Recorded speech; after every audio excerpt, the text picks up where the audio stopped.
Hi, everybody. My name is Mr. Dupa. That right there is Adam Obesius Rodriguez. Hey-o! And to my right, Drunk Dave Romero. Hi. They'll never know, if you were actually to my right or not, but... We could just be lying to you. Yeah. Tonight's beer is the Lagunitas...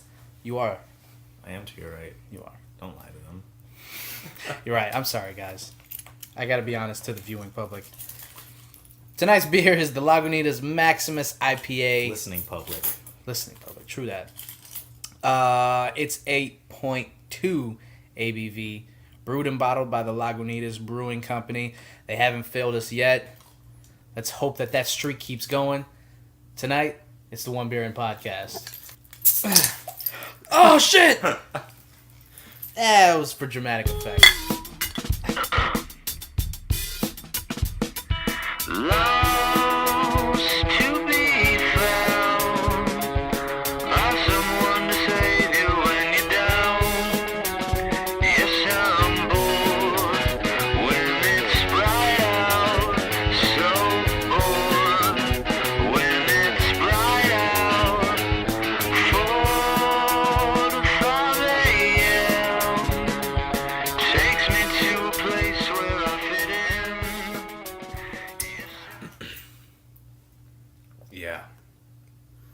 Yeah, much better than last week.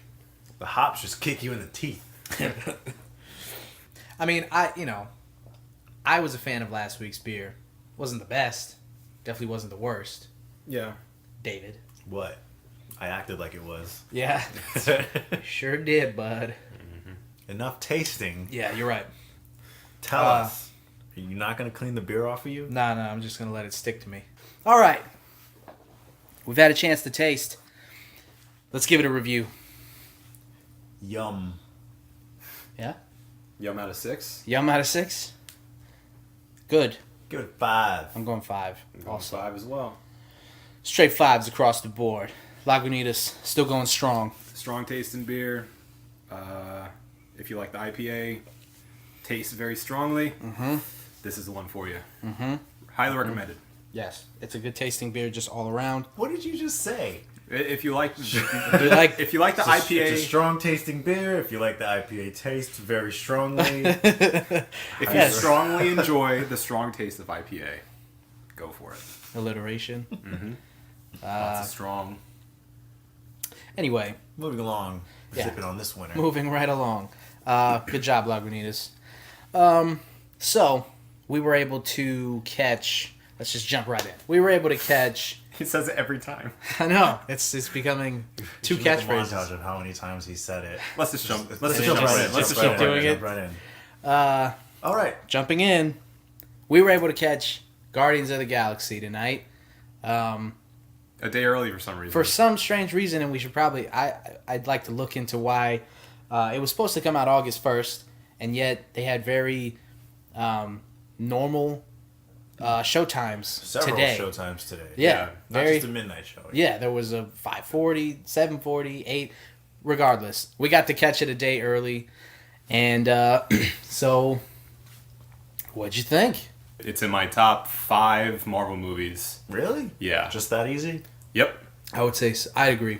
Absolutely. I liked it a lot because it was the Avengers in a different universe. Yeah, pretty much. Yep. Yeah, Ragtag team of people with different specialties, and Avengers weren't ragtag. they were less ragtag than the Guardians were, but they all had their quirks, Yeah. but they came together to, save. I liked it. Several shots of world. Zoe Saldana's butt. yeah, I was very happy with not those. an accident, and yeah, No, absolutely Yeah, not. between the cross of Avengers, Scarlett Johansson riding that thing, Yeah. and Zoe Saldana's butt. They're doing that all on purpose. Oh yeah, For of sure. course. Okay, so what'd you like about it? Zoe Saldana's butt. Yeah, That's one. that's a big one. I It's really a nice one. Yeah, it's very nicely shaped. Reason for liking a movie. 5 out of 6 bottle cap. You're tripping. I always like I always like room for improvement. Anyway, yeah, no, I Speak for yourself. Right? yeah, I really liked the like David was saying, actually, the fact that it was so far away from what we've seen in the Marvel Universe cinematically so Yeah. far. You know, the whole sci-fi element of things. Now So- they're really tying in like multiple universes, Right. And, a you know- multiverse Yeah, there you go. of Marvel. I Because- didn't have confidence that they would be able to pull it off, but this has shown me that they can do a different sort of genre of movie and pull it off and still Right. have that charm to it and still have, you know, the action be visceral and not it come off corny and Right. it going was like, good okay, casting this. too. Oh yeah, I mean, I think Rocket Raccoon's voice casting was good. Bradley Cooper. Yeah. He's always been that smart-assy, witty kind of character. And Yeah. so's Rocket Raccoon. and he did, you know, he gave it some inflection. It wasn't just Bradley It Cooper didn't sound like talking. Bradley yeah, Cooper. yeah, it didn't necessarily. sound like him. Yeah.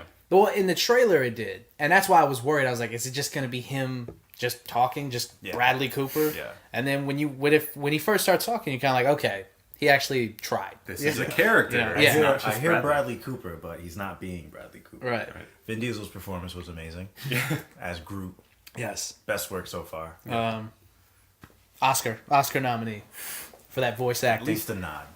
Yeah, at least. least a nod. At the very least.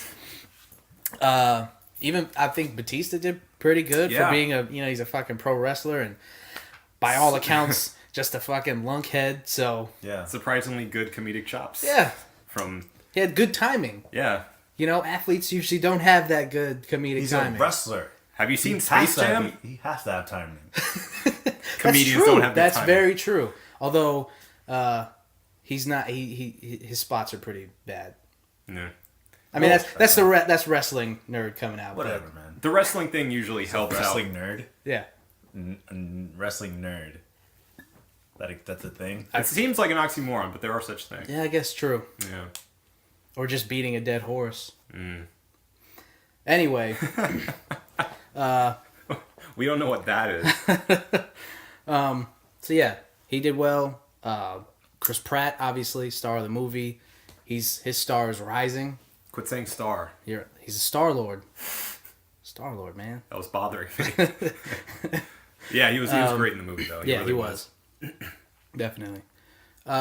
Which this is really his first like starring role, isn't it? Yeah. Like his first Yeah, major just star. him. Yeah. Yeah, definitely. So good job on that. Well, I mean, he's got the Lego movie, but you don't really know it's him Yeah. unless Oh, Lego movie was good. Lego movie was excellent. Great. Yeah. But Very I mean, movie. It was people don't. awesome. Everything is awesome. I don't know if people knew it was him. You know.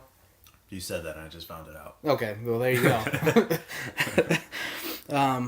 Okay, so characters were good, casting was good.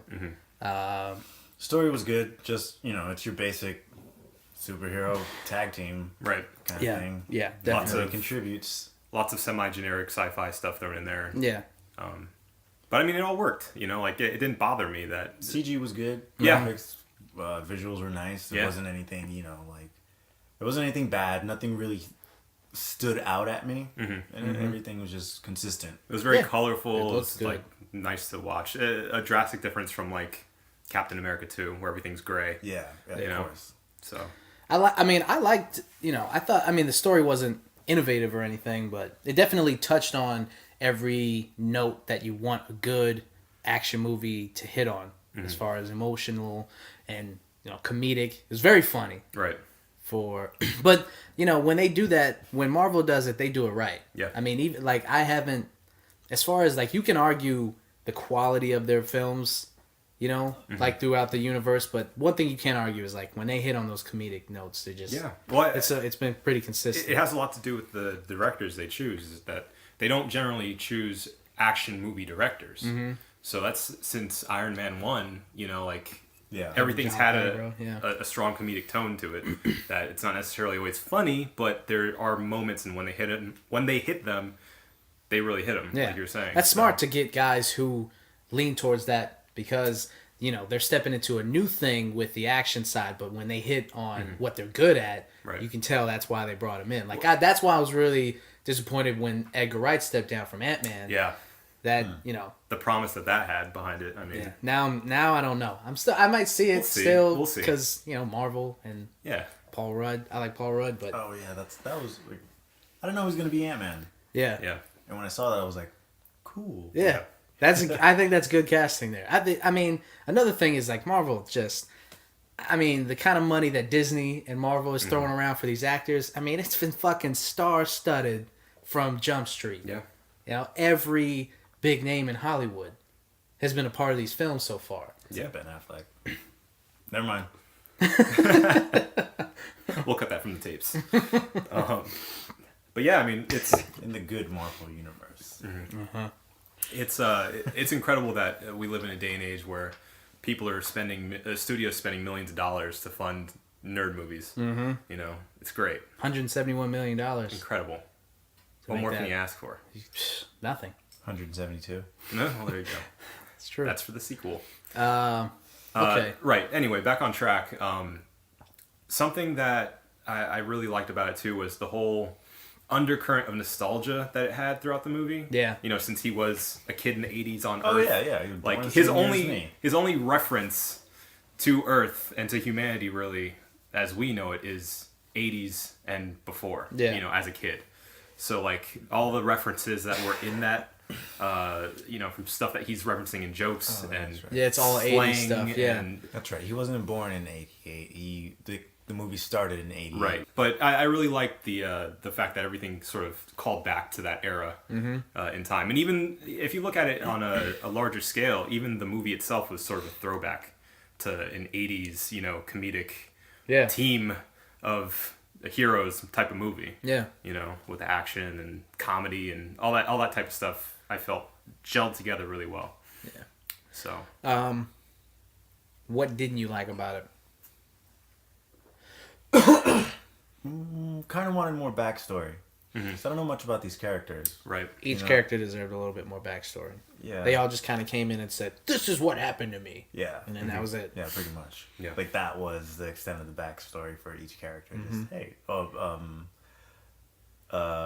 Quill. Peter had Quill. the most backstory. Yeah. That was it. I felt like you touched on it a little bit earlier when the sci-fi tropes and stuff, but I kind of felt like each plot point was it was a little heavy-handed, you know, like their backstories, for instance. Like I just said, it was literally like, you know, one character comes on screen and says, "This is what happened to me. This is why I'm here. Let's move forward." And it's like each character did that at some point in the I don't movie. think it was heavy-handed. I thought it was a bit obvious. It to me it felt just like they just like announced why they were there. You know, I didn't like that. I get what It you're didn't bother saying. me too much. I just noticed it Right. through the movie. It kind of like every time something happened, it was like, "This is why," and I don't, and like they state their motivation. Like a character's not supposed to just state it like that, you know. But that's I think nitpicking. some of the situations gave reason for explanation. But I think they wrote it to give an explanation as opposed to just organically having it happen. You know, situations happen so that we would get backstory. It's tough to do that because there are so many characters to give that backstory. So Mm-hmm. they kind of had to work around it. It Didn't really bother me so much. I get what you're saying, and I noticed it too. It didn't really bother me so much because they kind of did that and then moved on. Yeah, Like the story kept going. they didn't you harp know? on it too much. So Right. yeah, that's why you don't really notice it. And the movie is really good. It's very entertaining, Besides so, that, so yeah. like that kind of happens. You're kind of like, okay. It kind of brings up what we talked about earlier about how, not earlier today. I think it was the last episode when you were like, you know, why are you excited about it? Like it didn't have the proper build up like the Avengers did, having its own separate movies. Right. That's where you're gonna get that backstory for each character. But maybe these characters aren't strong enough, which is what we said before, that each of these characters wouldn't be strong enough. But now we'll get prequels. I mean, I don't know. I mean, you know, Yeah. watching the film, maybe they are. I mean, they are pretty compelling. Each character Yeah. could figuratively have a movie. You know, it's not beyond reason now to Right. think like watching it now. Like I could see that. Yeah. I Or- could watch a whole Drax movie. Yeah. I think I could. Yeah. I could watch a whole Gamora movie. And Groot and Rocket Yeah. movie. I think it'd be pretty smart if they did something more of like maybe a short, like on Netflix or something. You know, like for each character have like an hour long. I don't want to Story. be crappy. No. I mean, there's a lot of money in Netflix. If you've seen any of their original content, like they're putting Hollywood dollars into it. No, I don't Yeah. mean original content. So- I mean, like something Marvel makes as like a animated Oh no, comic book. no, and no, those no, are on no, Netflix. No, that's not that what I'm was talking about. Because there's a lot of that. I'm talking about like House of Cards money. Yeah. All right. So, overall, what would you give it out of 5? Watch it out of 5. Watch it out of 5. That keeps it easy. I like that. For me, it was probably I mean, you said top 5 Marvel movies. yeah. It is. It is. Yeah, I think so. I'm strong on that opinion. Mm-hmm. What's the grading system now? 6? Is that what we're doing? 6. You Yeah. said 5, do 6. I'm sorry. Consistency. Sorry. Keep it at 6. Okay. It gets a strong 4.5. I was going to say that too. Really? Yeah. I would go higher. You go higher? Yeah. I'd give it 5. Yeah. I was leaning on that. Watch it. Yes. Yeah, definitely recommended. Do check it out. This kind of leads into what I wanted to talk about, because this movie, you definitely have to kind of just let yourself go and just let the movie just reign over you and just let whatever happens happens. It's a sci-fi, whatever. But it begs the question, when is it appropriate and inappropriate to suspend your disbelief? Now, the reason I bring this up is because of Lucy. Okay. Everybody is angry about that movie because the science behind it. I posted about it. I know. I saw that. That's what made me think of this. As soon as you posted this, I said, okay. And that's what prompted this. Everybody's upset about it because of the janky science behind it, right? But at the same time, it is just a movie. Yeah. Why do we suspend our disbelief for a Marvel film, but not for something that, granted, it's trying to base itself in reality more, but still, it's just a movie. Right. Why can't we suspend our disbelief for this? Why do people get so fervently angry over movies like Lucy as opposed to a movie that, like Guardians of the Galaxy? All of that shit, everybody, somebody could walk in going, that wouldn't fucking happen. People do it in horror movies all the time, and that is the one genre where you're supposed to walk into a theater and go, well, whatever happens, happens. It's a fucking movie. Right. But every time a new horror movie comes out, somebody posts on Facebook, it sucked, it was bullshit, wasn't scary, wouldn't happen. Like, they ruin it. So why not suspend your disbelief for a movie like Lucy? To back up, the janky science that you're talking about with Lucy is specifically about, in even the trailer, they say this drug apparently unlocks the rest of her brain power, which we all generally only use 10% of. That's what it's scientifically based off of. Right. Which is a quote taken from, I believe, Einstein, that's actually misquoted, because we don't actually only use 10% of our brain, believe it or not. Amazing. The more you know. Tell us, Adam. Yeah. Tell us more. School us.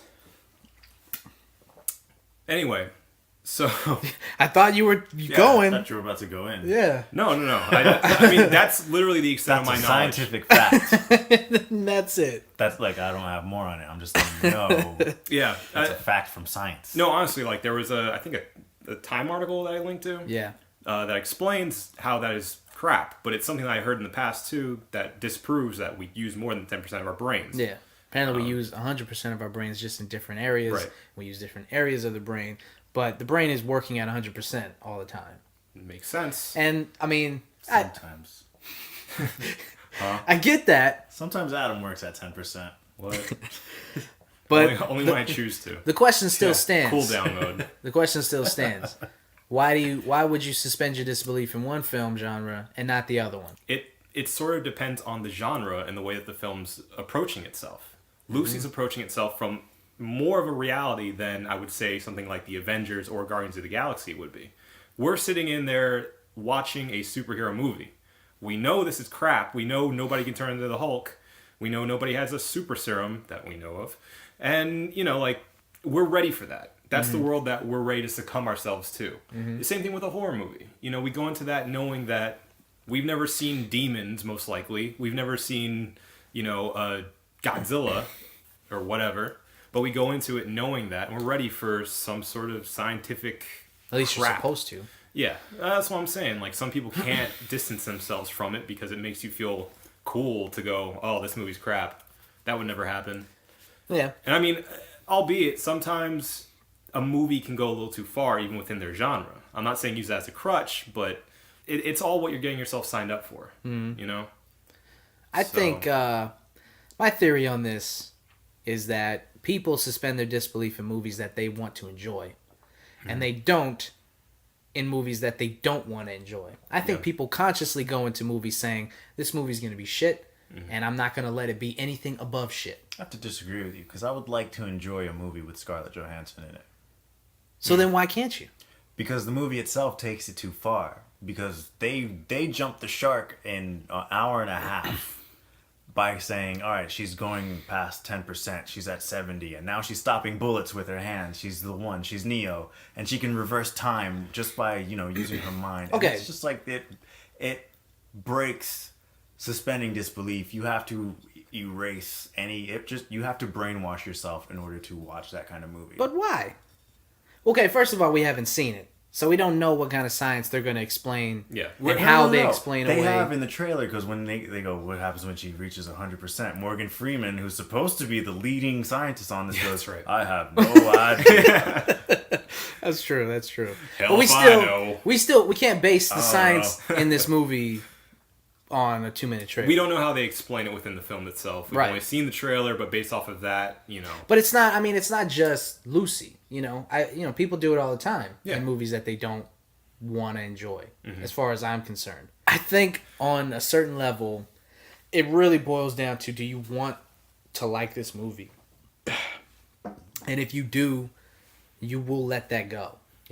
I think obviously there's more to it, but I really honestly feel like if you want to enjoy a movie, then you'll just say fuck it, and you'll let it be what it is. And if it still sucks, it sucked. But it wasn't because you were consciously aware that you were sitting in a movie theater watching a movie. You let yourself, be in the film, and it still sucked. Well, it still sucked. But I think people consciously go into movies saying this is gonna suck. Yeah, but I mean, I think you give it more leeway in that way. Because you can go into a movie saying it's going to suck and end up turning around on that. Like you, David, didn't go into Guardians of the Galaxy really impressed with anything that you saw before that. Yeah. But you liked it, obviously. Yeah. So it turned you around on that. Even though there were kind of bullshit things within it, too. So Well, who's to say Lucy's not a good movie? critics... I mean, Rotten Tomato. what does it got on Rotten Tomatoes? I don't know. Check. Slightly rotten. But I mean, yeah, okay. I think it's like at 58. But yeah, I mean, you get more leeway or less leeway depending on if you're going into it wanting to like it or not. Yeah. So It's at a 59% on Rotten Tomatoes. I don't know. That's just me. I feel like... But, okay, that was it. That's all I got for that. yeah. All right. Well, anyway, I don't know if you guys heard, but recently there's been a bunch of stuff about EA and PlayStation moving their services to, from what I understand, stream their video games. EA announced... Oh, like Twitch? No. Not streaming your video, but streaming actual video Like games. PlayStation Now. PlayStation Now, EA Access, that's what they're calling it nowadays, right? So EA kind of came out the gates first with this, saying that they're offering a deal where you get, I think, 4 or 5 games from their stable and discounts in the future, early access to games up to 5 days before it releases, and, think of it as sort of the PlayStation Plus service, sort of. They're really spoiling us with 5 games. I know. But this is specifically with Xbox One, which, all the new gen systems don't have many games to play on anyway. So I think you're getting Battlefield and FIFA and maybe Madden in the future. The point is, you get to play those games as much as you want, and you get those discounts and all that type of stuff with the monthly fee, which I wish I had the number on. I don't have that number, but it's not anything too crazy. Like, it's not $100 a month or anything like that. It's just another sort of Netflix type fee that you would pay for that service. Now, this is only for EA, which, I mean, is going to have more of a stable of games in new gen, which might be interesting to see. This is only on Xbox One, though. PlayStation came out and did a little bit of ribbing to them by saying that they offered PlayStation that service and they denied it. Yeah. Because of, obviously, PlayStation Now, which they've been trying to, pump out for everybody since PS4 came out. So, in order to kind of fight that, PlayStation Now literally right now is in its beta mode on PS4. So they're offering games for rent, basically, for specific prices based on how long you're renting them. So you can rent anywhere from 4 hours to like 90 days, basically. Okay. The only issue that people are coming across is that the prices are bad and people aren't having it. But I want to know if you guys think that this is sort of where the gaming culture is going, or if we're going to be seeing discs for a while. I'm afraid of individual publishing companies doing this streaming service and then charging people, X amount, whatever these payment plans are. I don't like dealing with shit like that. It's like, look, man, I'll go to the store, I'll buy the game, and I'll play the game. I don't need to stream it from the company itself. I see the companies benefit from it. How they're getting your money regardless of what you play or not, Right. for every game that they release. But at the same time, I don't think it's worth $10 a month to play, maybe like a story-driven game. Like, let's say EA drops Dead Space 4, Right. and you're going to beat that in a few days, And then there's other games that EA might have, like Madden or FIFA or UFC, whatever, that you can, there's a lot of replayability. So it's kind of depending on the game. And I don't know if EA really pumps out that many games to warrant a subscription. Right. The PlayStation Now, I like individual companies, licensing their game to PlayStation Now and it becoming like a virtual blockbuster. Right. I like that idea. That makes a lot more sense. Games that you weren't able to get to, like, now I have a PlayStation, I'd like to play Uncharted because I only got I beat the first one. We'll not get into that. But I would like to play that series now all the way through. That would be fun to just, be able to just jump back through games that I missed. That is something, I like that. Right. If the industry is going towards that, I'm on board with that. If I still have the choice of saying I want to go out and buy the game, the disc, I want the physical copy, or I can go to PlayStation Now and rent it, more options. Well, I mean, there's nothing ever wrong with having more options, I think a lot of people are still burned by the fact that there's no backwards compatibility, because if you bought, Far Cry 3 on your PS3, why shouldn't you be able to play on your PS4, Yeah. But I mean, and they do it on purpose. It's not like they don't have the technology specifically to do it. Sony. Have you seen how many times they've re-released something in HD collection? Yeah. As soon as the next one's coming out, I guarantee you're going to see an HD re-release of Uncharted on PS4. Oh yeah, it's bullshit. It's the fucking trilogy. bullshit. You're going to see the trilogy come out on PS4. Yeah. I guarantee it before the new Uncharted comes out. Ultimate Collection. Exactly.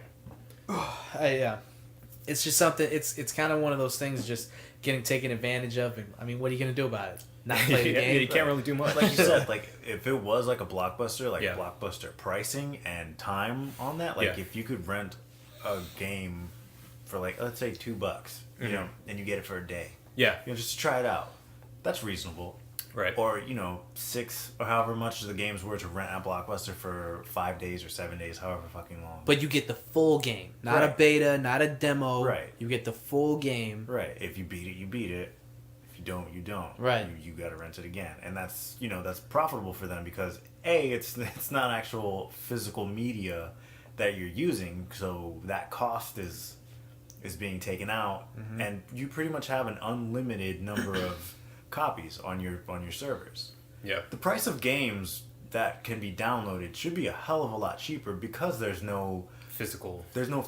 copy. There is no cost to manufacture. There is no product to print, to copy, to distribute. None of that exists. Yeah. Well, we'll start seeing that discount as soon as the brick and mortar stores are gone. Already seeing that discount. Steam. Yeah. Yep. PC Master Race. Whatever. Yep. The problem with the model now is like you were saying, the pricing, and that was the problem with Blockbuster. Blockbuster started to go out of business because of streaming services and services like GameFly made it so that GameFly, Redbox, Netflix. Right. Yep. Things like that made it so that places like Blockbuster were irrelevant. Right. And then what Blockbuster had to do to keep up was they had to change their pricing, but they didn't do it like.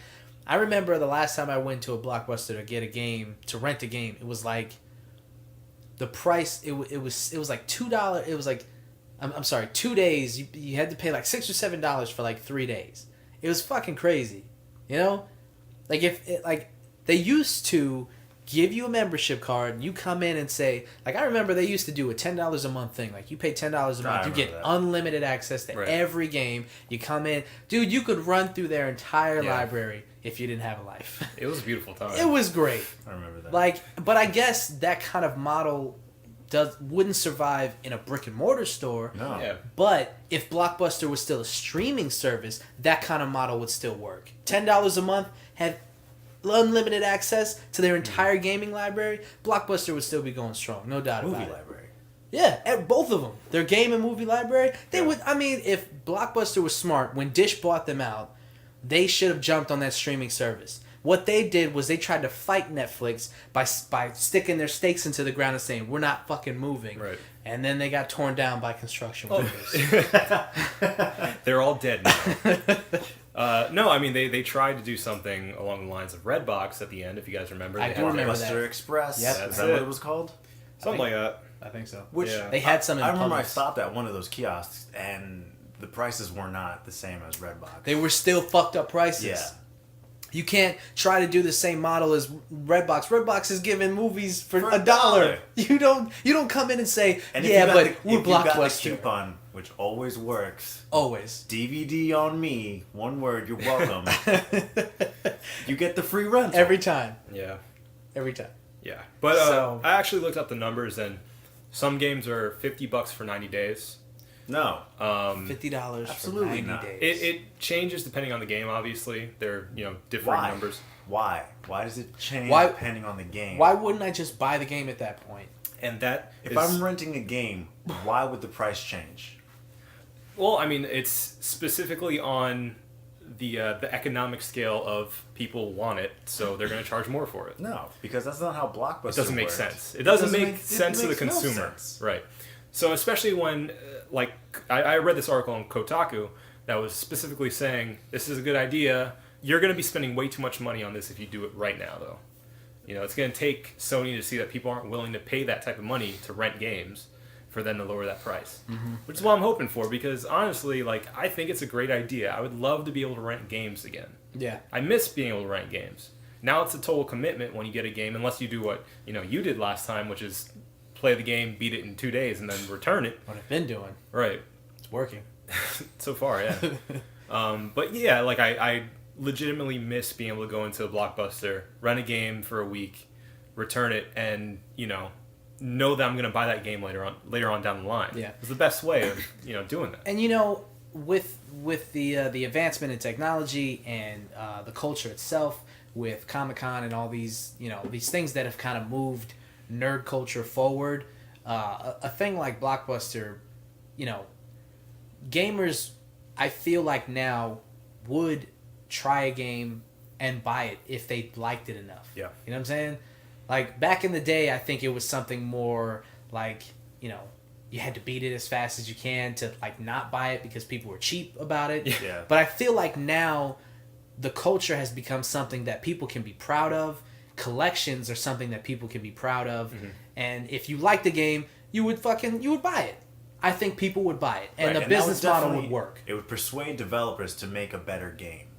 Because if they saw people were renting it and then not buying it, Right. yeah, they would know they have a shitty product. Right. You can track that sort of thing. Yeah, definitely. I mean, I think a lot of people, since there is no rental system, are nowadays being forced to, or not, I shouldn't say forced, but they're being coerced into pirating the games before they buy them. Not even that. It's because people that pirate games aren't gonna buy it. Period. Yeah. Sometimes, I mean... No, a lot of the time. I've known some people that download games for free, and if they like them, they buy them. I've only done that with music. Well, I specifically... mean, I haven't actually done it at all. Figuratively. Okay, the majority of people, Yeah. if they are pirating, it's because they won't buy it in the first place. Mm. Yeah. I suppose, yeah. Yeah. I mean, I feel like some people have a soft heart, especially for like indie developers and, you know, stuff that's legitimately fun that they want to fund, you know, so that they can continue to make good games. Yeah. You know. Right. Yeah, So- definitely as far as the indie titles, those are something that Right. if you don't support them out the door, then what's the point? Right. Right. And those are for, you know, very reasonable prices now. Right, it's not like, you know, they're not charging you $50 for Right. indie games. $10, Like, 15 yeah. bucks, Right. 20 I mean, bucks. you know me. How many indie games do I have? Yeah, a A lot. shitload. Yeah. How many like AAA titles do I have?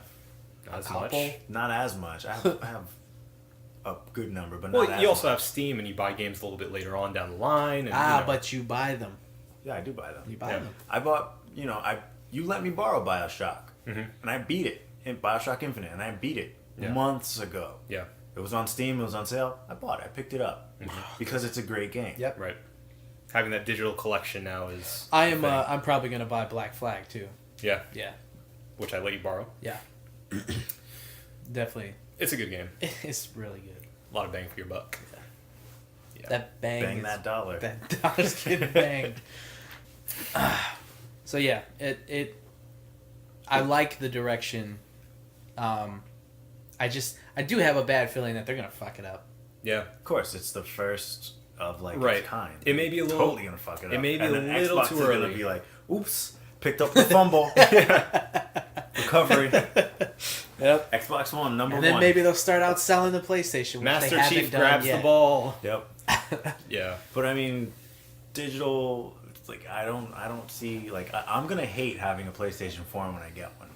Because like I said, when it comes to consoles, I'm just gonna go strictly discs. Yeah. Because I don't wanna have any digital content on it that I'm gonna beat a game and you're gonna be like, oh, I wish I could borrow that, or you're gonna wish I could borrow it, but it's on my console. Well, I haven't. The only games that I've downloaded are games that like okay, I'll say the games that I do have are Towerfall, Rogue Legacy. Games that aren't retail. Right, exactly.